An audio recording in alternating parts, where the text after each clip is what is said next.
And this just in seconds ago, breaking news, the Associated Press has officially called the race for mayor for Brandon Johnson. And that's with 98% of the precincts reporting tonight. Let's check in on the headquarters for Brandon Johnson at the Marriott Marquis. That's where we find Nate Rogers. Nate. Yeah, that's right. Good evening again to you, Dawn and Corey. We just learned within the last couple of minutes that Paul Vallas has reached out to Brandon Johnson. We're told that Brandon Johnson could be here on the stage within the next 5 or 10 minutes or so. We're still standing by to hear from him. Some 1,300 people here inside of the Marriott Marquis ready to congratulate Brandon Johnson. Joining me right now, Congressman Jonathan Jackson. You've been a long supporter of Brandon Johnson. What was it about Johnson that made you want to join his group? I feel like I started in the trenches with Brandon many years ago, from Saturday mornings at Rainbow Push to fighting on behalf of the teachers to stopping the school closures. We had just 10 years ago in 2013 the largest elementary school closure in American history right here, and as a result, as we told people then, all these neighborhoods would be failing, and that's a fact because they closed the schools. Brandon's been an advocate. He's scientific in organizing. He's got the momentum. He has touched the nation and these young people in here today. He has started his campaign bottom up. Sometimes people start the campaign top down. This is the working class. This is the union class. This is the class of people that want to be in Chicago, that are being pushed out, that can no longer afford to be here. They have spoken tonight, and that's what we're most excited about. Congressman Jackson, let's talk about that a little bit more. The fact that early on, many people, with all due respect, did not know who Brandon Johnson was. Relatively unknown in the public eye as it pertains to politics. Talk about his grassroots campaign. I mean, one of his strategists told me they made 150,000 calls to voters today alone. I mean, was that part of the strategy and how he's ahead? Absolutely. You know, in politics, an organized minority is absolutely a majority. So when he fielded a slate of candidates running for aldermen citywide, when he brought in the labor and the working class of the CTU and the SCIU, outstanding leadership, when he was able to cultivate community ties and then take his message to the people. He did 10 stops today. Brandon has run hard and strategic and scientific every day of this campaign. And the message of investing in our communities on the front end. We respect police. We need safety. We need community. We want our teachers and our police respected, and we want our community protected. We have 86% of the murders in the city of Chicago unsolved. These young people know what's going on, and they want a safer, friendlier Chicago that's accessible. We're an incredibly shrinking city. Our GDP is going down. New York and LA is going up. We have the economics. We've got to let everyone in and make businesses more accessible and opportunities greater and more plentiful. We have all the power here. Now let's bring Chicagoans back home. Sure. A historical day indeed. It happens to be the 55th anniversary of the assassination of Martin Luther King Jr. As we both know, King's son was here over the weekend and said that his father would be proud of Johnson today. He would support him today. Johnson told me earlier, not only is he going to celebrate Dr. King, but he's going to celebrate the resurrection of Chicago. What is the significance in all of this? When you think of Dr. King's work, also when you think of the correlation of Harold Washington, Chicago's first African-American mayor. Well, I think what you're going to see, and the Democrats have to take a note from this nationwide. I'm sure when the numbers finally come in, you're going to see that Commissioner Johnson, now Mayor Johnson, was outspent 2 or 3 to 1. Money at the end of the day, and our democracy doesn't carry all the weight.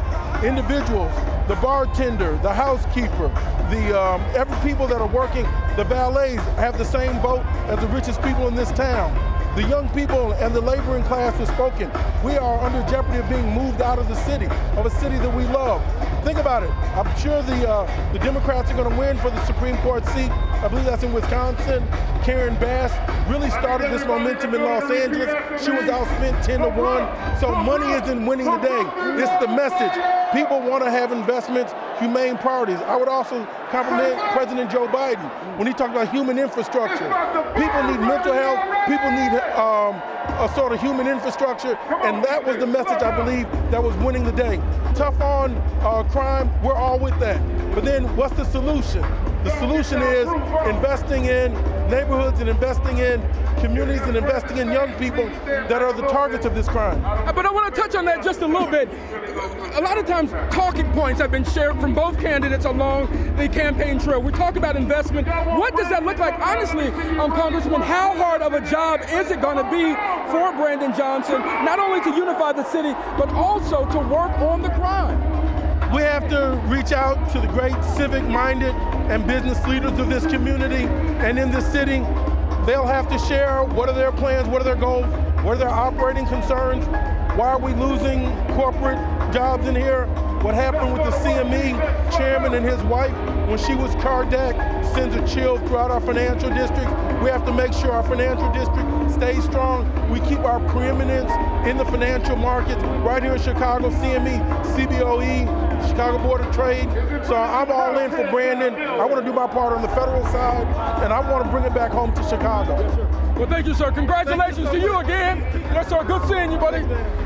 Well, guys, you heard it here. A lot of support for Mr. Brandon Johnson, where we expect to hear from him any moment now. Again, some 1,300 supporters here inside of the Marriott Marquis. We're talking about teachers, lawyers, police officers that we spoke to. A lot of young people here in the room, and as we've been mentioning all day, Johnson has said that has been his secret weapon along the campaign route, reaching out to young people and progressives, texting them, calling them. I spoke to a 17-year-old yesterday who said that he really wanted to have a fun summer and he didn't want to die in Chicago. And so part of the things that you're hearing from folks here, as well as young people, is they really want a chance and they believe that Brandon Johnson is the person to do it. There's the latest here in the South Loop. Nate Rogers, Fox 32, Chicago. All right, Nate, let us know as soon as you see him. We'll come back to you. Yeah, great job there. So, Brandon Johnson, 47 years of age, county commissioner, former teacher, CTU organizer, son of a pastor, one of 10 siblings.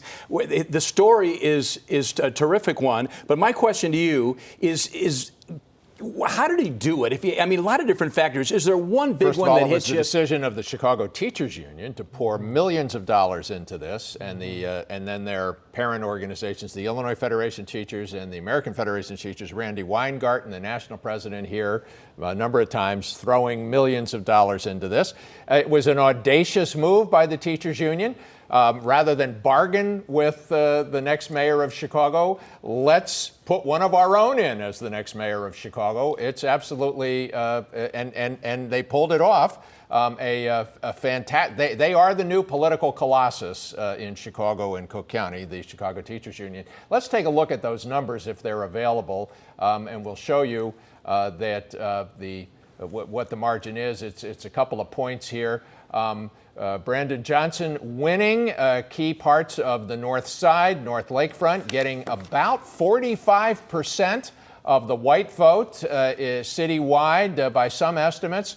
More than 70% of the black vote, 73% was one estimate I heard. Only getting 30% of the Latino, Hispanic vote, but that was really, that community came out to vote in fairly small numbers today. And he is going to be, I believe it's the 57th mayor of Chicago. Under state law, he will take office, be sworn in on May 15th, replacing Lori Lightfoot at the end of her one term as mayor. And Brandon Johnson now will face challenges. He has to get these proposed $800 million in tax increases.